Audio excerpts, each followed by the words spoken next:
एक ऐसा कीमती खजाना जिसके पीछे दुनिया के बड़े बड़े गैंगस्टर्स और बिजनेसमैन पड़े हुए थे, लेकिन खजाने को पाने के लिए उन्हें कुछ ऐसे ट्रैप से गुजरना होगा जहां से आज तक कोई भी जिंदा वापस लौट कर नहीं आया। और कहा जाता है कि वो खजाना पूरी तरीके से श्रापित है। इस एडवेंचरस कहानी की शुरुआत होती है एंजेला नाम की एक लेडी को दिखाते हुए, जो अपने घर में फिलहाल के लिए तो अकेली रहा करती थी। एंजेला तो हमेशा की तरह अपने डेली रूटीन को फॉलो करते जाती है, पर तभी उसकी नजर गई एक आदमी के ऊपर जो उसके घर में घुस रहा था चोरी करने के लिए। उस आदमी को एंजेला के घर से कुछ ऐसे नक्शे चाहिए थे जो कि वो यूज करे और एक बहुत ही बड़े खजाने का पता लगा ले। लेकिन यहाँ एंजेला उस चोर को चोरी करने तो नहीं दे सकती थी, इसीलिए उसने चोर को रोकने की कोशिश की और एक चाकू निकालकर सीधा उस पर मार दिया। वो चाकू उस चोर को सीधे जाकर लगता है और वो वहीं पर मर गया। यानी एंजेला का निशाना बहुत ही ज्यादा अच्छा था, लेकिन फिलहाल वो इस जगह पर रुक नहीं सकती थी क्योंकि उस चोर के कई सारे साथी वहाँ पहुंच चुके थे। वो भी ट्राई करते हैं कि एंजेला से वो सारे मैप्स छीन लिए जाए, तब जाकर ही वो इतने सारे खजाने को ढूंढ पाएंगे। एंजेला बेचारी उन चोरों से चारों तरफ से घिर चुकी थी। वो बचने के लिए क्या करे उसे कुछ समझता ही नहीं।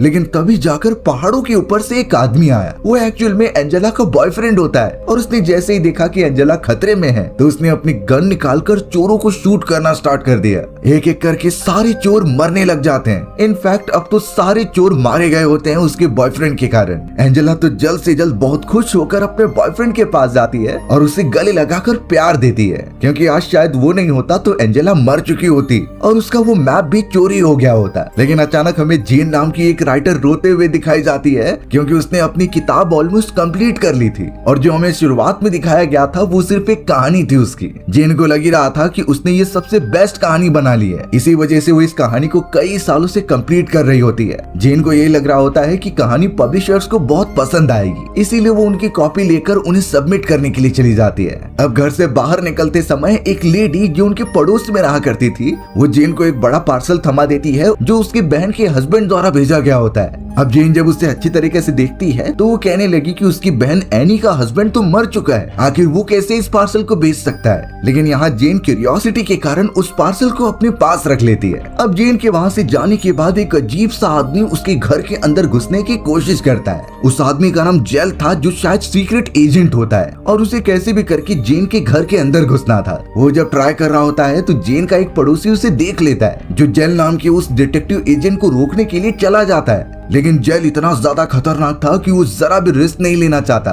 उसने तुरंत ही एक नुकीला हथियार निकाला और सीधा उस पड़ोसी के पेट में मार दिया। बेचारा पड़ोसी अच्छाई का काम करने गया था, लेकिन उसकी जान ही चली गई। जेल तो दरवाजा खोलने में भी कामयाब हो गया था। अब कुछ घंटों बाद जेन जब अपने घर पर वापस लौटती है तो चारों तरफ सामान बिखरे पड़े हुए थे। जेन को इतना तो क्लियर हो गया था कि उसके एब्सेंस में कोई तो घर के अंदर घुसा था। उसने पूरी छानबीन की और कुछ चीजों को ढूंढ रहा था, लेकिन वो कौन शख्स होता है जेन को अभी तक कुछ अंदाजा नहीं है। अचानक अब जेन को एक कॉल आता है जो किसी और का नहीं बल्कि उसकी बहन एनी का था। एनी डरते हुए बता रही थी कि कुछ गैंगस्टर्स ने मुझे किडनैप कर लिया है और वो मुझे कोलंबिया के बड़े बड़े फॉरेस्ट में लेकर जा रहे हैं। तो वो चाहती है कि जेन जिसे पार्सल मिला था वो उसे लेकर कोलंबिया आ जाए। अगर ऐसा नहीं हुआ तो शायद वो एनी को मार देंगे। बेचारी जेन अपनी बहन को मरने नहीं दे सकती थी, इसीलिए वो सारे कोऑर्डिनेट्स मांगती है कि उसे कैसे कोलंबिया पहुंचना है। सभी गैंग मेंबर्स को जब पता चला कि जेन आ रही है तो वो अपनी अपनी जगह पर एकदम तैनात हो जाते हैं, जैसे कि जेन का उस खजाने से कुछ तो रिलेशन हो जिसके बारे में उन सारे गैंग मेंबर्स को ही पता है।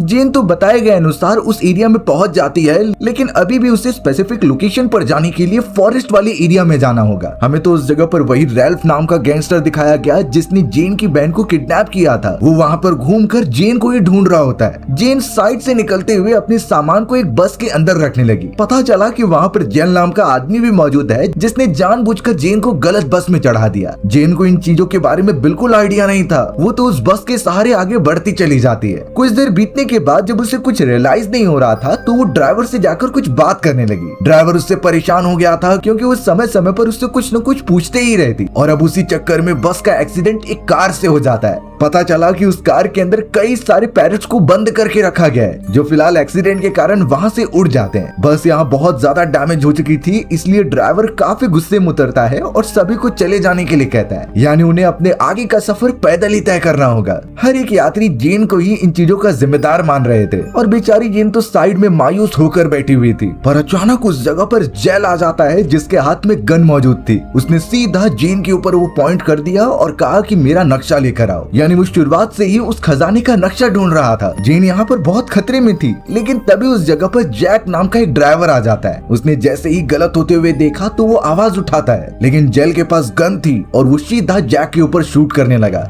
जैक फुर्तीला होता है, इसीलिए वो उस जगह से दूर भागने लगा। अच्छी बात हुई कि उसके पास भी एक शॉट गन थी, तो वो जेल के ऊपर भी पलटवार करना स्टार्ट कर देता है। जेल ने जोश में आकर कई सारी गोलियां चला दी थी, इसीलिए अब गन में से बुलेट्स खत्म हो चुकी हैं। सबसे पहले तो जेल जान बचाकर वहाँ से भागने लग जाता है, यानी जैक ने जैसे तैसे करते हुए जेन की जान बचा ली। हमें बाद में पता चला कि जेल वहाँ से ट्रेवल करते हुए एक कार के पास आता है और उसे अपना पुलिस ऑफिसर का बैज दिखाता है, यानी एक्चुअल में वो एक डिटेक्टिव पुलिस ऑफिसर था और कार के अंदर कोई और नहीं बल्कि रैल्फ नाम का वो गैंगस्टर मिलता है। रैल्फ तो अपना चेहरा भी छुपा रहा था कि कहीं वो उसे पकड़ न ले, और अब मजबूरी में उसे अपनी गाड़ी लेकर आगे बढ़नी पड़ती है। वहाँ जेन जैक की इस काबिलियत को देखकर खुश थी और सोचने लगी कि ये उसके आगे के सफर में मदद कर सकता है। इसलिए जेन ने जैक को पर्टिकुलर लोकेशन बताई कि उसे फॉरेस्ट के इस जगह पर पहुंचना है। पर जैक कहने लगा कि वो यहाँ पर लेकर तो चले जाएगा, पर इसके बदले कई सारे डॉलर्स लगेंगे। जेन के पास जितने डॉलर्स बचे हुए थे वो सब का सब उसे दे देती है, और अब तो जैक रेडी भी हो गया था उसे लोकेशन पर लेकर जाने के लिए। ये लोकेशन कुछ साधारण नहीं होने वाला था, बल्कि इसके अंदर कई सारे ऐसे ट्रैप हैं जिसके अंदर से एक्सपीरियंस आदमी भी ना निकल पाए। फिलहाल जैक और जेन दोनों को ही इन चीजों के बारे में नहीं पता था। वो अपने सामान लेकर आगे बढ़ते ही रहते हैं। एक मोमेंट ऐसा भी आया जब वो एक ढलान की तरफ गिरने लगे थे। वहाँ की मिट्टी घसकने लगी थी, इस वजह से उन्हें काफी चोट पड़ती है, लेकिन जेन बिल्कुल भी रुकती नहीं, क्योंकि उसे अपनी बहन की जान जो बचानी है। अब दूसरी तरफ हमें जेल नाम का वही ऑफिसर दिखाया गया जो अपने एरिया में पहुंचकर कई सारे ऑफिसर्स को साथ में ले लेता है, क्योंकि उसे जैसे तैसे जेन और जैक को पकड़ना था। उसे पता है कि वो ज्यादा दूर नहीं गए होंगे, इसीलिए अपने साथियों के साथ वो चारों तरफ फॉरेस्ट में फैल गया। थोड़ी देर में जैक और जेल को देखते ही वो उनके ऊपर गोली चलाने लगता है। वो दोनों तो बेचारे अपनी जान बचाकर घने फॉरेस्ट में और अंदर जा रहे थे। उन्हें नहीं अंदाजा कि कौन सा खतरा उनके लिए वेट कर रहा है। अब भागते हुए वो अचानक एक डेड एंड के पास आ जाते हैं, जहाँ से जमीन बिल्कुल नहीं थी।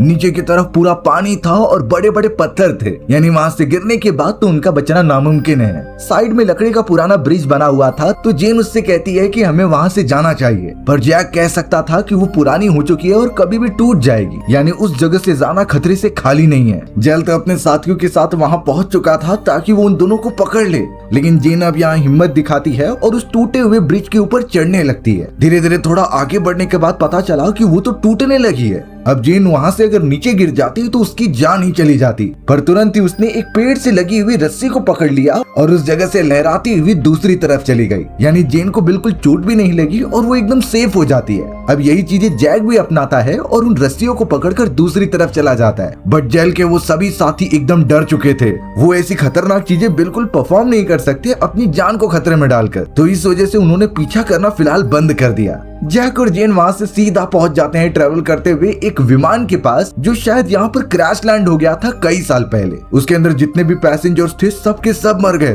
प्लेन के पायलट भी बुरी तरीके से मर चुके थे और उनके स्केलेटन दिखाई देते हैं। तब जैक जेन को कहता है कि शायद ये जगह रात को रुकने के लिए सबसे बेस्ट होगी, इसीलिए वो उसके अंदर जाकर कुछ खाने पीने के सामान ढूंढते हैं। जेन भी थोड़ा रिलैक्स हो रही थी कि एटलीस्ट जैक उसके साथ है और समय समय पर उसकी मदद कर रहा है। अचानक अब जैक जेन के बैकपैक को चेक करता है तो उसे वही मैप मिल गया। मैप के अंदर उस खजाने के बारे में लिखा गया था, और अब जैक को इन चीजों के बारे में पता चला तो वो समझता है कि गैंगस्टर्स जेन के पीछे क्यों पड़े थे। जेन ने तो मैप के बारे में सब कुछ बता दिया कि कैसे गैंगस्टर से हथियाना चाहते हैं, और अगर ये मैप उन्होंने गैंगस्टर को नहीं दिया तो उसकी बहन एनी की जान खतरे में पड़ जाएगी। जैक ने भी कई साल पहले उस खजाने के बारे में सुना था, लेकिन वो उस पर भरोसा नहीं करता था, पर यहाँ जब उसे मैप मिला तो उसके दिमाग में एक प्लान आता है। जैक ने जेन से साफ कह दिया कि हम उन गैंगस्टर से पहले इस मैप का यूज करके खजाने के पास पहुंच जाएंगे। खजाने को लेने के बाद हम वापस मैप दे देंगे उन्हें, ताकि तुम्हारी बहन को छुड़ा सकें। एक समय पर तो जेन इन चीजों के ऊपर रिस्क नहीं लेना चाहती थी, लेकिन उसे प्लान बाद में अच्छा लगता है, यानी अब वो दोनों मिलकर खजाने की तरफ बढ़ने वाले थे। जैक अच्छी तरीके से उस मैप को एनालाइज करता है। उसके अंदर कई सारे ऐसे सिंबल्स भी थे जो आसपास के गांव में बहुत प्रचलित हैं, और वो गांव भी उनसे ज्यादा दूर नहीं था, तो इसी वजह से सुबह होने पर दोनों निकल पड़ते हैं उस गांव की तरफ। कई घंटों तक ट्रेवल करके वो उस जगह पहुंच तो गए थे,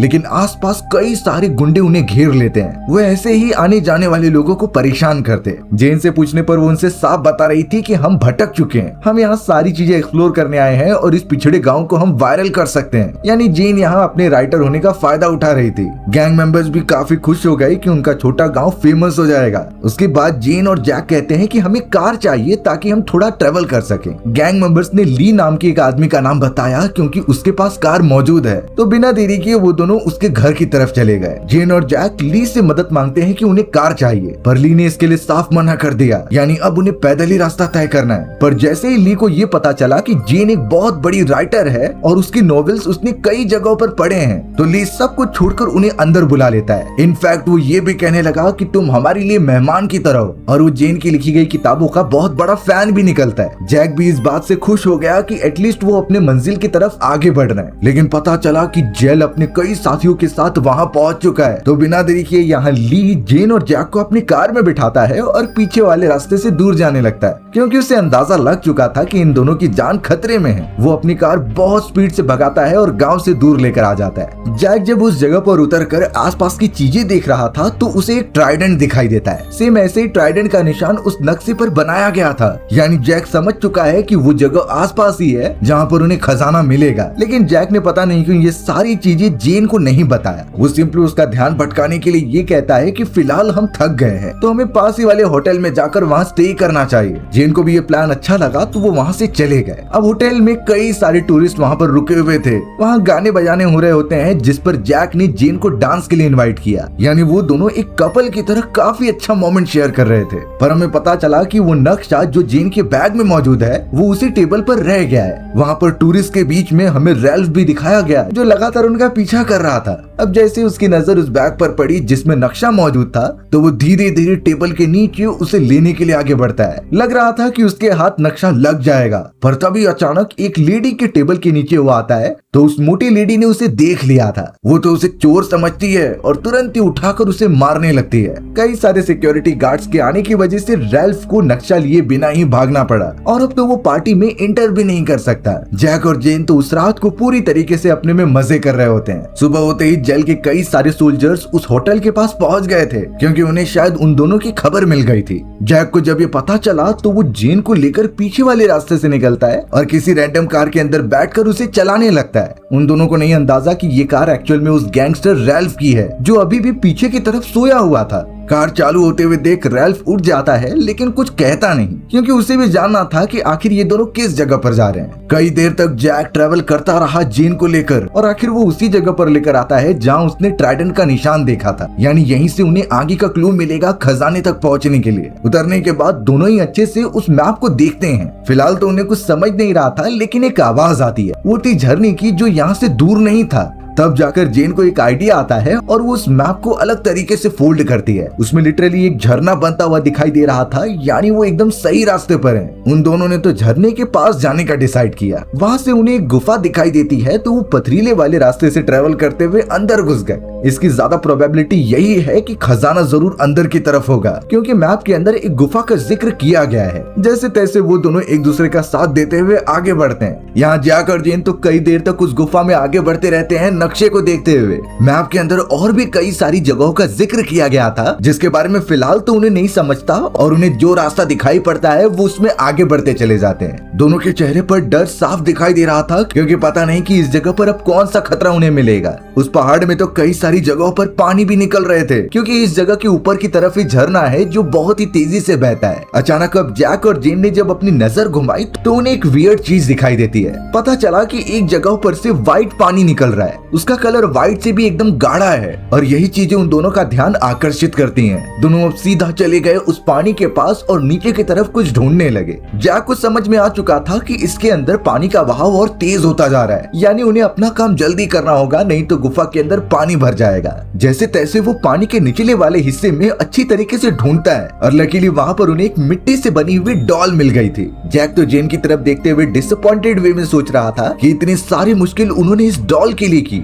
लेकिन जैसे ही वो डॉल को हिलाता है तो उसके अंदर कुछ तो मौजूद था। जैक ने तुरंत ही एक स्टोन लिया और उसके ऊपर मारकर तोड़ देता है। तब जाकर पता चला कि उसके अंदर हीरे का एक टुकड़ा मौजूद है और ये डायमंड काफी ज्यादा बड़ा और यूनिक लग रहा था। जैक और जेन तो इतना ज्यादा खुश हो जाते हैं क्योंकि इसकी कीमत तो बिलियन डॉलर्स में होगी। अब वो दोनों अपनी खुशी मना पाते इससे पहले उस जगह पर रैल्फ आ जाता है। रैल्फ ने अपनी गन की मदद से दोनों के ऊपर पॉइंट कर दिया था। रैल्फ तो बहुत पहले से ही उनका पीछा कर रहा था, इनफैक्ट उस गाड़ी में भी होता है, लेकिन उसने पूरा वेट किया जब तक जैक और जेन उस खजाने को ढूंढ न ले। अब जब उसे डायमंड मिल गया है तो वो उनसे छीन लेता है और बंदूक पॉइंट करते हुए उन्हें बाहर लेकर आ जाता है। जीन और जैक की जान तो अब खतरे में लग रही थी, लेकिन हमें थोड़ी देर में पता चला कि उसी जगह पर जेल अपने सारे साथियों के साथ पहुंच चुका है, यानी वो भी उस खजाने को ढूंढना जो चाहता था। अब रैल्फ इन चीजों को देखकर वहां से भागने की कोशिश करता है, लेकिन जैक यहाँ पर बड़ी बहादुरी दिखाते हुए उसके ऊपर कूद जाता है और डायमंड उसके हाथ से छीन लेता है। रैल्फ बेचारे के हाथ से वो खजाना भी निकल गया। जेन गाड़ी में मौजूद थी और वो जल्द से जल्द उसे स्टार्ट करती है। तब जाकर जैक उस डायमंड को लेकर गाड़ी के अंदर बैठ जाता है। जेल अपने सारे सोल्जर साथियों के साथ अब उनका पीछा करने लगा था। सबसे पहले उसने रैल्फ को पकड़ा और अपनी पूरी सेना जैक और जेन के पीछे भेज दी। जेन लगातार कार को रुकती नहीं और इतनी स्पीड से भगाती है कि उसका कार पर से कंट्रोल ही हट गया था। अब कई देर तक ड्राइव करने के बाद उन्हें पानी वाला एक इलाका दिखाई दिया। जेन को यही लग रहा था कि अगर वो कार को स्पीड करेगी तो उस पानी वाले इलाके को पार करके चली जाएगी, पर इसका एकदम उल्टा हो जाता है। कार डायरेक्टली जाकर पानी के अंदर गिर गई और वहाँ बहाव इतना तेज था कि कार भी आगे की तरफ बढ़ने लगी थी। जैक और जेन के पास कोई और रास्ता नहीं होता वहाँ से उतरकर पानी में जाने का।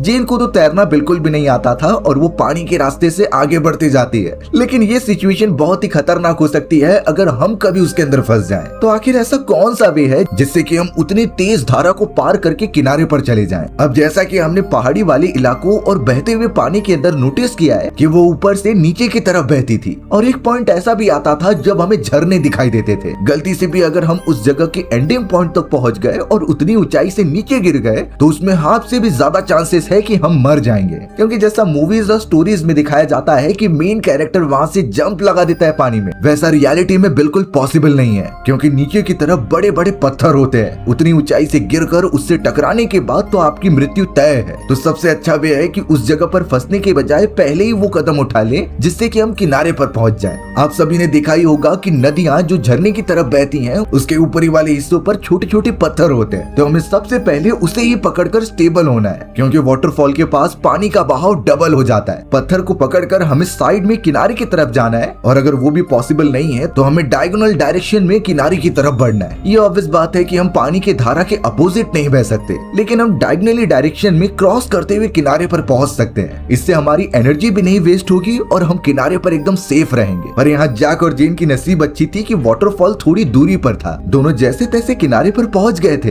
पर उनके बीच अब डिस्टेंस काफी बढ़ गई थी। जैक को यहाँ पर ये पता था कि जेन की बहन एनी की जान बहुत ज्यादा खतरे में है, क्योंकि अगर उन गैंगस्टर्स को मैप नहीं मिला तो शायद वो उसे मार भी सकते हैं। इसलिए जैक ने जेन को साफ कह दिया कि हमारे पास वो डायमंड यानी खजाना मौजूद है, तो तुम सबसे पहले जाकर उन गैंगस्टर्स को वो मैप दे दो और अपने बहन को छुड़ा लो। जेन को ये प्लान बहुत अच्छा लगता है और वो जैक पर भरोसा भी करने लगी थी, इसीलिए वहाँ से निकलकर सबसे पहले वो किनारे पर जाती है और उन गैंगस्टर्स के अड्डे पर पहुंचती है। उन सारे गैंगस्टर्स ने एनी को बंदी बनाकर रखा हुआ था और एक्चुअल में वो जेन का ही तब से इंतजार कर रहे थे। जेन के वहाँ पहुंचते ही सबसे पहले उनके लीडर ने साफ कहा कि तुम मुझे वो मैप दे दो और उसे जमीन पर रखकर पीछे हट जाओ। जेन ने तुरंत ही वो मैप दिखाया और नीचे रख देती है, जिससे कि गैंगस्टर उठाकर देखने लगता है। लेकिन वो इस डील को आगे बढ़ाता है और उसकी बहन एनी को छोड़ देता है। जेन अपनी बहन से मिलकर बहुत खुश हो रही थी, पर अभी भी ये जगह खतरे से खाली नहीं है, इसलिए वो दोनों ट्राई करते हैं कि वहाँ से दूर निकल जाएं। वो गैंगस्टर का लीडर तो मैप को समझ ही रहा होता है, लेकिन अब वहाँ जेल अपने साथियों के साथ आ चुका था जिसने जैक को बंदी बना लिया होता है। उसके ऊपर गन पॉइंट करके वो उसे सामने की तरफ लेकर आ गए। यहाँ रैल्फ ने तो जेल को पहले ही बता दिया होता है कि खजाने को ढूंढने की कोई जरूरत नहीं, क्योंकि जैक और जेन ने पहले ही खजाना ढूंढकर अपने पास रख लिया है। इस वजह से जेल सीधा उस गैंगस्टर के पास जाकर मैप लेता है और उसे जला देता है। गैंगस्टर इस बात से बहुत गुस्सा हो रहा था,